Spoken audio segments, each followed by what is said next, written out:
कभी ऐसा हुआ है कि आपने क्लॉड एआई से कुछ बहुत ही कमाल का बनाने को कहा और जवाब में जो मिला वो बिल्कुल फीका सा था? अगर हाँ, तो चिंता मत कीजिए, ऐसा बहुत लोगों के साथ होता है। आज हम यही समझने वाले हैं कि क्लॉड से मिलने वाले रिजल्ट्स को कैसे सुधारा जाए, कैसे उसे एक जबरदस्त क्रिएटिव पार्टनर बनाया जाए। तो आज हम क्या क्या देखने वाले हैं? सबसे पहले हम कुछ फटाफट वाले फिक्स देखेंगे जिनसे एआई रिजल्ट्स तुरंत बेहतर हो जाएंगे। इसके बाद हम एक बहुत ज़रूरी माइंडसेट की बात करेंगे, एक ऐसा नज़रिया जो एआई से बात करने का पूरा तरीका ही बदल देगा। फिर हम समझेंगे कि एआई के साथ मिलकर काम करने का सबसे अच्छा तरीका क्या है। ये भी देखेंगे कि क्लॉड हमारे काम के लिए कितना सही है। और आखिर में हम ये जानेंगे कि अब आगे करना क्या है। तो क्या कभी ऐसा महसूस होता है कि क्लॉड आपकी बात ही नहीं सुन रहा है? मतलब आप पूछते कुछ हैं और वो जवाब कुछ और ही दे देता है। ये एक बहुत ही कॉमन प्रॉब्लम है, पर अच्छी बात यह है कि इसका हल है। चलिए, अब मुद्दे पर आते हैं। हम उन 5 सबसे आम दिक्कतों को देखेंगे जो क्लॉड इस्तेमाल करते वक्त आती हैं, और हाँ, उनके सॉल्यूशंस पर भी बात करेंगे। तो सबसे पहली और सबसे कॉमन प्रॉब्लम, आपको मिलता है एक बहुत ही जेनेरिक सा जवाब। ऐसा लगता है जैसे किसी ने बस यूं ही कुछ लिख दिया हो। और जानते हैं ऐसा क्यों होता है? क्योंकि हमारे प्रॉम्प्ट में ज़रूरी कॉन्टेक्स्ट, मतलब कि ज़रूरी जानकारी ही नहीं होती। अब देखिए, यहाँ जमीन आसमान का फर्क है। बस थोड़ी सी डिटेल्स कि ईमेल किसको लिखना है, देरी कितनी है और टोन कैसा होना चाहिए, और एक बेकार सा जवाब एक बहुत ही काम के ईमेल में बदल जाता है। तो याद रखिए, स्पेसिफिक होना ही असली पावर है। अगली प्रॉब्लम है जवाब की लंबाई।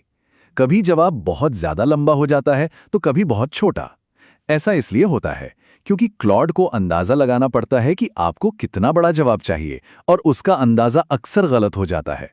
इसका सल्यूशन तो बहुत ही आसान है, बस उसे साफ साफ बताइए। इसका सारांश दो कहने की बजाय कहिए, मुझे 2 पैराग्राफ का सारांश दो, या फिर जवाब को 100 शब्दों के अंदर रखो। सिंपल। तीसरी दिक्कत, कभी-कभी क्लॉड ये तो समझ जाता है कि आपको क्या चाहिए, लेकिन उसे पेश करने का तरीका, मतलब उसका फॉर्मेट गलत होता है। इन्फॉर्मेशन तो सही होती है, पर वो वैसी नहीं दिखती जैसा हम चाहते हैं। तो यहाँ सबसे अच्छा तरीका क्या है? बस उसे एक उदाहरण दे दीजिए। इन पॉइंट्स को ऑर्गेनाइज करो की जगह साफ साफ कहिए। हर सेक्शन के लिए बोल्ड हेडर के साथ बुलेट पॉइंट्स का इस्तेमाल करो। आप फॉर्मेट के बारे में जितना क्लियर होंगे, रिजल्ट उतना ही अच्छा मिलेगा। अच्छा, अब ये वाला पॉइंट बहुत जरूरी है। एआई कभी-कभी ऐसी इंफॉर्मेशन दे सकता है जो सुनने में तो एकदम सही लगती है, पर असल में वो गलत होती है। इसे एआई की दुनिया में हेलुसिनेशन कहते हैं। तो करना क्या है? सीधी सी बात है, एआई के दिए हुए फैक्ट्स पर आंख बंद करके भरोसा नहीं करना है। खासकर जब जानकारी बहुत जरूरी हो तो उसे हमेशा खुद से वेरीफाई करें। आप क्लॉड से उसके सोर्स के बारे में भी पूछ सकते हैं, ताकि आप खुद चेक कर सकें। आखिरी आम समस्या है टोन का सही ना होना। वैसे तो क्लॉड का डिफ़ॉल्ट टोन काफ़ी हेल्पफुल और प्रोफेशनल होता है, पर हो सकता है यह हमेशा आपकी ज़रूरत के हिसाब से फिट ना बैठे। और टोन को बदलना तो बहुत ही आसान है।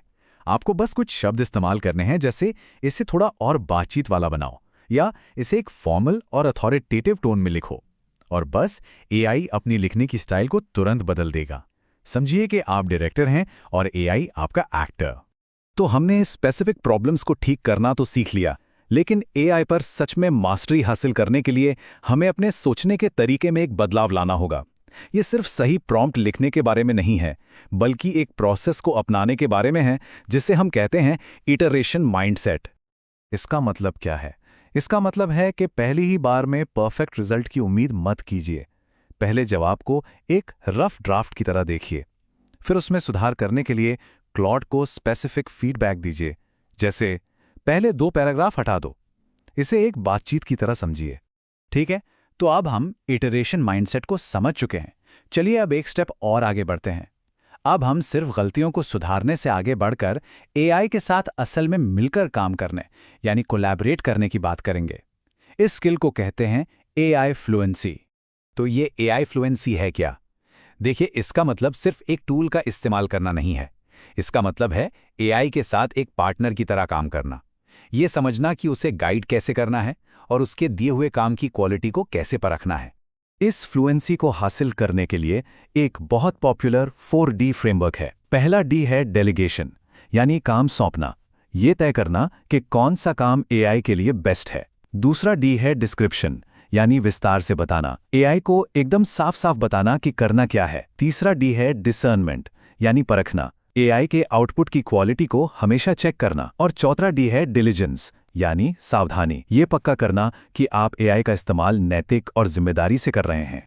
इतना सब जानने के बाद अब एक बहुत ही जरूरी सवाल उठता है, वो ये कि क्या क्लॉड हमारे काम के लिए सच में असरदार है भी या नहीं। और यहीं पर काम आती है मूल्यांकन की प्रक्रिया, जिसे इवैल्स भी कहते हैं। ये एक सिस्टमैटिक तरीका है खुद से ये पूछने का, क्या ये टूल मेरे इस खास काम के लिए वाकई सही है, और मैं इसके परफॉर्मेंस को कैसे नापूं ताकि मुझे समय के साथ और बेहतर रिजल्ट्स मिले। तो ये इवैल्स इतने ज़रूरी क्यों हैं?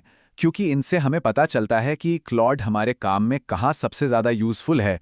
हमें ये भी समझ आता है कि किन कामों में उससे ज़्यादा गाइडेंस की ज़रूरत है, और हम ये भी जान पाते हैं कि कौन से कामों के लिए उस पर भरोसा किया जा सकता है। और अच्छी बात यह है कि इसके लिए किसी फैंसी सेटअप की ज़रूरत नहीं है। प्रोसेस बहुत सिंपल है। बस अपने रोज़ के काम से 5-10 असली उदाहरण लीजिए, उन्हें करने के लिए टेस्ट प्रॉम्प्ट बनाइए, फिर क्लॉड के आउटपुट को अपने असली उदाहरणों से कंपेयर कीजिए, और आखिर में जो भी आपने सीखा उसके आधार पर अपने प्रॉम्प्ट्स को और बेहतर बनाइए। तो हमने काफ़ी कुछ कवर कर लिया है। अब आता है सबसे इम्पॉर्टेंट हिस्सा। इन सारी बातों को जानना ही काफ़ी नहीं है, इन्हें अपने काम में लागू करना ज़रूरी है। तो इस बातचीत को ख़त्म करने से पहले एक सवाल पर ज़रूर सोचिए। आपके काम में ऐसा कौन सा एक काम है जो बार बार करना पड़ता है, जहां अगर आप क्लॉड के परफॉर्मेंस को सिस्टमैटिक तरीके से जांचें तो आपका सबसे ज़्यादा समय बच सकता है या काम की क्वालिटी सबसे ज़्यादा सुधर सकती है। बस उस एक चीज़ को पहचानिए, क्योंकि असली तरक्की वहीं से शुरू होती है।